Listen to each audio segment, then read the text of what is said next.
High বন্ধুরা, welcome back to our channel. আমি স্নেহা আবার চলে এসেছি নতুন একটা ব্লগ নিয়ে।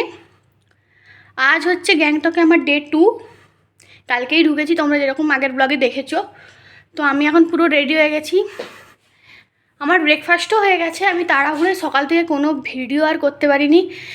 ব্লগ আপলোড করতে গিয়ে আমার এত দেরি হয়ে গেছে, আমি কোনো ভিডিও আর করতে পারিনি। তো চলো এখান থেকে আমি আজকে ব্লগটা শুরু করছি। এই যে আমার আজকে ফাইনাল লুক, কেমন লাগছে লিখে জানিও কিন্তু। এই যে আমিও রেডি, বাপিও খাবার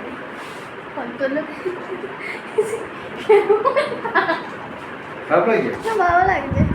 তো চলো বেরিয়ে দেখা হচ্ছে তোমাদের সাথে। দুজনেই রেডি হয়ে গেছি। এই যে এখন আমরা গাড়িতে উঠে পড়েছি। তো দেখতে পাচ্ছ তো, এখানে শুধু আমরা দুজন ছিলাম না, আরও অনেকে ছিল গাড়িতে। তো ওই জন্যে আমি কোনো কথা বলতে পারিনি, কারণ সবার তো একটা কমফোর্টের ব্যাপার আছে। তারপর যেতে যেতে এত সুন্দর সুন্দর ভিউ দেখছিলাম পাহাড়ে, আমি তো পুরো মুগ্ধ। Just nice.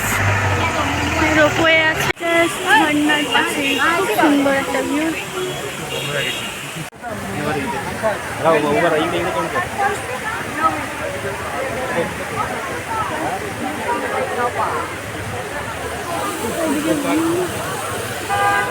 ভিডিও করলে করে নিয়েছি। Waterfalls just awesome.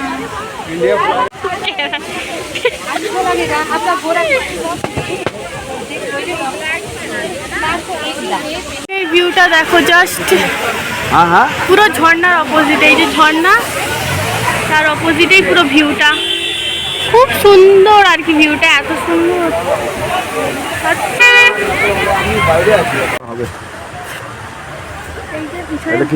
দেখো না, আমার বাপি আবার বলে আমার ভিডিও সব ডিলিট করে দেবে, কি জ্বালা।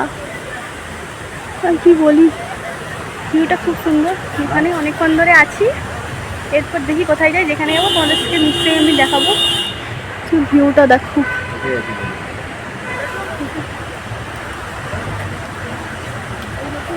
এখানে দেখতে দেখতে আমরা নেক্সট ডেস্টিনেশনেও চলে এসেছি। ওয়েদারটা জাস্ট অসাম অসাম ওয়েদার আছে। ঠান্ডা হচ্ছে, গরম বাতাস দিচ্ছে। জাস্ট ভিউটা, ভিউ তো কিছু সব ঢাকা পড়ে গেছে কুয়াশার মতো, মেঘের মধ্যে। এত সুন্দর ভিউ, ভালো লাগবে। বাবা হঠাৎ করে কেন বসে গেলাম জানি না। পুরো মেঘটা ভেসে ভেসে যাচ্ছে, বুঝতে পারছো তুমি? মেঘটা উঠছে। ये सब ऐसे ही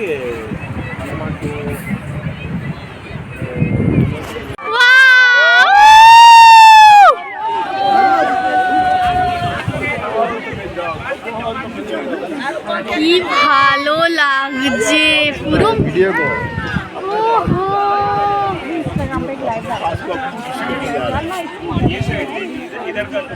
মেঘে পুরো ছেয়ে গেছে চারদিক ঘুরে ঘাড়ে। ও আমাদেরকে ট্রাভেলের আমরা যে গাড়িতে যাচ্ছিলাম, গাড়ি থেকে এটা দিয়েছে, কি ভালো না? মানে রোগা আমায় হতে দেবে না। তো চলো তোমাদের সঙ্গে লাঞ্চে দেখা হচ্ছে। এখানে আমি আর বাপি খেতে চলে এসেছিলাম। বেশি কিছু খাইনি, হালকাই কিছু খেয়েছিলাম। নিয়ে খাওয়া দাওয়ার পরে একটু হোটেলের চারদিকটা ঘুরতে বেরিয়েছিলাম। তো এই সুইমিং পুলটা সামনে পড়লো, আর সাথে এই পাহাড়ের ভিউ। গুড ইভিনিং গাইস, আমি রেডি হয়ে গেছি। আমি আর দুপুরবেলা ভাত খাওয়ার পর কিছু তোমাদের সঙ্গে কিছু শেয়ার করতে পারিনি, কারণ আমি নিজে ঘুমিয়ে গিয়েছিলাম। এখন আমরা যাবো মিটিং হলে। তো মিটিং হলে আমার বাপি অলরেডি চলে গেছে, আমি তো লেট। এই যে আমার আজকের লুক, কেমন লাগছে জানিও। চলো গিয়ে দেখা হচ্ছে তোমাদের সাথে। বাপির ফাইনাল লুক। বাবা, এই যে আমরা মিটিং হলে পৌঁছে গেছি। এখনও অনেকে আসা বাকি আছে, তাই এখনও মিটিংটা শুরু হয়নি। এই তারপর মিটিং তো শুরু হয়ে গেল। মানে এবার বাপিদের ওই বিজনেসের ব্যাপারেই সব কিছু আলোচনা হচ্ছিল। এখানে একটা অ্যাওয়ার্ড সেরিমানিও হয়েছিল, কিন্তু সেই অ্যাওয়ার্ড সেরিমানির ক্লিপ আমি নিতে পারিনি, কারণ আমার বাবা যখন স্টেজে উঠেছিলাম তো কেউ ভিডিও করে দেওয়া ছিল না, তাই জন্য নিতে পারিনি আর কি। অ্যাওয়ার্ড সেরিমানি সব কিছু মিটিংয়ের শেষে খুব সুন্দর সুন্দর নাচ হয়েছে, সেগুলো আমরা খুব এনজয় করেছিলাম।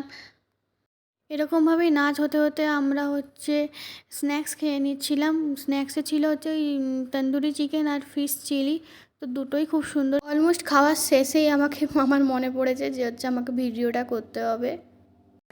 আমাদের খাওয়া গেছে, আমি সিরিয়াল করতে চেষ্টা করছি, কারণ অনেকটা কিছু খাওয়াই নিতে উঠলে আর হজম হবে না, আর কালকে ঘুরতে যেতে হবে। তো চলো ব্লগটা আজকের মতো এখানেই শেষ করলাম। গুড নাইট সবাইকে। যদি ব্লগটার কিছু ভালো লেগে থাকে তাহলে একটা লাইক, কমেন্ট অ্যান্ড সাবস্ক্রাইব করে দিও। আর যদি তুমি ফেসবুক থেকে দেখে থাকো তাহলে চ্যানেলটাকে একটু ফলো করে দিও প্লিজ।